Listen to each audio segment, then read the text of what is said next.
కృష్ణా జిల్లా గూడూరు మండలం అనంతాయిపేటలో దారుణం జరిగింది. ఒకే కుటుంబానికి చెందిన ముగ్గురు మహిళలు అనుమానాస్పద స్థితిలో మృతి చెందారు. మృతులను తల్లి రజనీ, కుమార్తె గౌరీ, కోడలు మధుగా గుర్తించారు పోలీసులు. రజనీ కుమారుడిని అదుపులోకి తీసుకుని ప్రశ్నిస్తున్నారు పోలీసులు. కృష్ణా జిల్లా గూడూరు మండలం అనంతాయిపేటలో దారుణం జరిగింది. ఒకే కుటుంబానికి చెందిన ముగ్గురు మహిళలు అనుమానాస్పద స్థితిలో మృతి చెందారు. మృతులను తల్లి రజనీ, కుమార్తె గౌరీ, కోడలు మధుగా గుర్తించారు పోలీసులు. రజనీ కుమారుడిని అదుపులోకి తీసుకుని ప్రశ్నిస్తున్నారు పోలీసులు.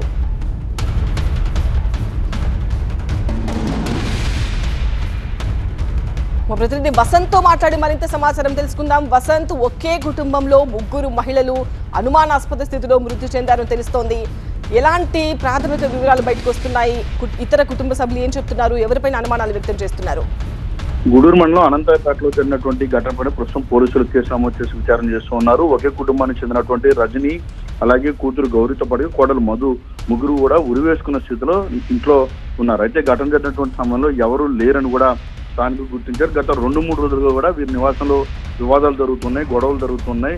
అటు కొడుకు ఎవరైతే ఉన్నాడో కొడుకుకు సంబంధించి కూడా ఈ కుటుంబ సభ్యులతోటి వరుస గొడవ పడుతున్నట్టు కూడా ఇటు స్థానికులు పోలీసులు సమాచారం ఇచ్చారు. అయితే ఈ రోజు ఉదయం అనూహ్యంగా అనుమానాస్పద స్థితిలో ఉరి వేసుకున్నటువంటి స్థితిలో మృతి చెంది వారంతా కూడా కనిపించడం ప్రస్తుతం సంచలనం రేకెత్తించింది. ప్రస్తుతం పోలీసు అక్కడ చేరుకున్నారు. ఘటన గల కారణాల ఆరా తీస్తున్నారు. వారి నుంచి అన్ని వివరాలను కూడా సేకరిస్తూ ఉన్నారు.